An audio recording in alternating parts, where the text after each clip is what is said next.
ಈ ಸಂಬಂಧಗಳಿಗೆ ಈಗ ಸಾಕಷ್ಟು ಹೆಸರುಗಳನ್ನ ಕೊಡ್ತಾರೆ. ಅದ್ರಲ್ಲೂ ಸಹ ತುಂಬಾ ಟ್ರೆಂಡಿಂಗ್ ಅಲ್ಲಿ ಓಡುವಂತಹ ವಿಚಾರ ಇದು boy friend with benefits ಅನ್ನುವಂತಹದ್ದು. Actually ಇದನ್ನ ನಾನು ಗೂಗಲ್ ಮಾಡಿದಾಗ ಇದರ ವಿಚಾರವೇ ಬೇರೆ ರೀತಿಯಲ್ಲಿ ಬಂತು. ಈ ಪದನ ಯೂಸ್ ಮಾಡೋದು ಎಷ್ಟು ಸರಿ ತಪ್ಪೋ ನನ್ಗಂತೂ ಗೊತ್ತಿಲ್ಲಮ್ಮ. ಬಟ್ ಯಾಕೆ ಇದು ಬಾಯ್ ಫ್ರೆಂಡ್ ವಿತ್ ಬೆನಿಫಿಟ್ಸ್ ಅಂತ ಹೇಳಿ ಯಾವ ಕಾರಣಕ್ಕಾಗಿ ಇಷ್ಟೊಂದು ಓಡ್ತಾ ಇರುವಂತಹ ವಿಷಯ? ಇದು ತೋರಿಸುತ್ತೆ ಎಷ್ಟು ಕಾಂಪ್ಲೆಕ್ಸ್ ಮೈಂಡ್ಸೆಟ್ ಇದೆ ಹಾಗೆ. ನಮ್ಮ ಯುವ ಜನತೆಯಲ್ಲಿ, ಎಸ್ಪೆಷಲಿ ಜನ್ಸಿನಲ್ಲಿ ಅಂತ. ಅವರು ಪದಗಳ ಒಂದು ಹೊಸದೇ ಒಂದು ನೀವು ಡಿಕ್ಷನರಿ ಓಪನ್ ಮಾಡಬೇಕಾಗುತ್ತೆ. ಇದೆಲ್ಲ ಪದಗಳು ಆ್ಯಡ್ ಆಗಬೇಕಾಗುತ್ತೆ ಇಂಗ್ಲೀಷ್ ಭಾಷೆನಲ್ಲಿ.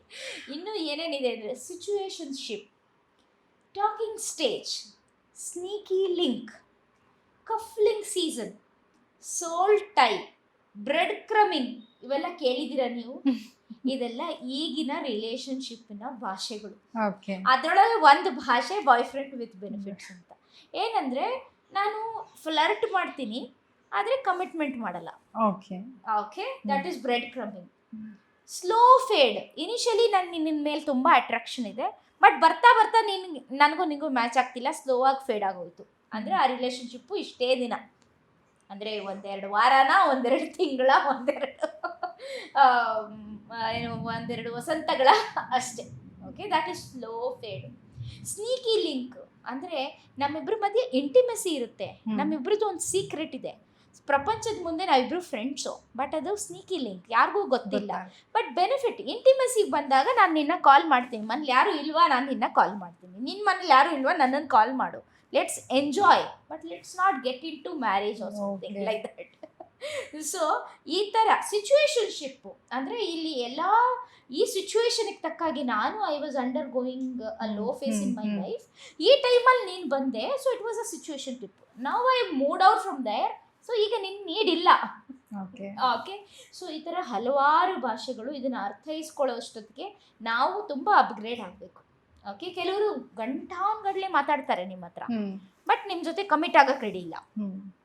ಓಕೆ, ಸೊ ಇದೆಲ್ಲ ಇತ್ತೀಚಿನ ಜನ್ಸಿ ಪ್ರಾಬ್ಲಮ್ಸ್. ಅದು ಇನ್ನೊಂದು ಜನ್ರೇಷನ್ಗೆ ಕೂಡ ಮುಂದೆ ಬಂದ್ಬಿಟ್ಟಿದೆ, ಹಿಂದಿನ ಜನ್ರೇಷನ್ ಅವ್ರು ಕೂಡ ಫಾಲೋ ಮಾಡ್ತಾ ಇದ್ದಾರೆ. ಎಷ್ಟೊಂದು ಅವಿವಾಹಿತರಾಗಿರೋ ಯುವಕರಲ್ಲಿ ಇವೆಲ್ಲ ಇರುತ್ತೆ. ಜೊತೆ ಕಮಿಟ್ಮೆಂಟ್ ಫೋಬಿಯಾ. ನಾನು ರಿಲೇಶನ್ಶಿಪ್ ಓಕೆ, ಬಟ್ ಕಮಿಟ್ ಆಗಲ್ಲ. I love you but I will not marry you. Boyfriend with benefit ಅಂತೂ ನೀನು ನನ್ನ boyfriend, let's enjoy everything about relationship, but let's not marry. Okay, friend with benefit ಆ ಲೆವೆಲ್ಗೂ ಬಂದ್ಬಿಟ್ಟಿದೆ. ನಾವಿಬ್ರು ಒಳ್ಳೆ ಸ್ನೇಹಿತರಷ್ಟೇ. ಈ ಟೈಮಲ್ಲಿ ಒಂದೆರಡು ಸಲ ನಮ್ಮಿಬ್ಬರ ಮಧ್ಯೆ ಇಂಟಿಮೆಸಿ ನಡೆದಿರ್ಬೋದು, but we are best friend ಅಷ್ಟೇ. ಯಾರ್ ಬೆಸ್ಟ್ ಫ್ರೆಂಡ್ಸ್ ಅಷ್ಟೇ, BFFs. That is not for marriage. So ಈಗ ನೀವು ಯುವ ಜನತೆನ ಹೋಗಿ ಕೇಳ್ಕೊಂಡು ಬನ್ನಿ, ಪ್ರತಿಯೊಬ್ಬರಿಗೂ ಒಂದೆರಡು ರಿಲೇಶನ್ಶಿಪ್ ಇದ್ದೋಗಿರುತ್ತೆ, ಒಂದೆರಡು ಬ್ರೇಕಪ್ಸು ಆಗಿರುತ್ತೆ, ಅಷ್ಟು ನಾರ್ಮಲ್ ಆಗೋಗ್ಬಿಟ್ಟಿದೆ. ಅಲ್ಲ ಮ್ಯಾಮ್, ಇಂತಹ ಮನಸ್ಥಿತಿಗೆ ಯಾಕೆ ಬರ್ತಾ ಇದ್ದಾರೆ ಯುವ ಜನತೆ? ಫಾಸ್ಟ್ ಲೈಫ್ ಓಕೆ, ಅಷ್ಟೇ. Self centred fast life.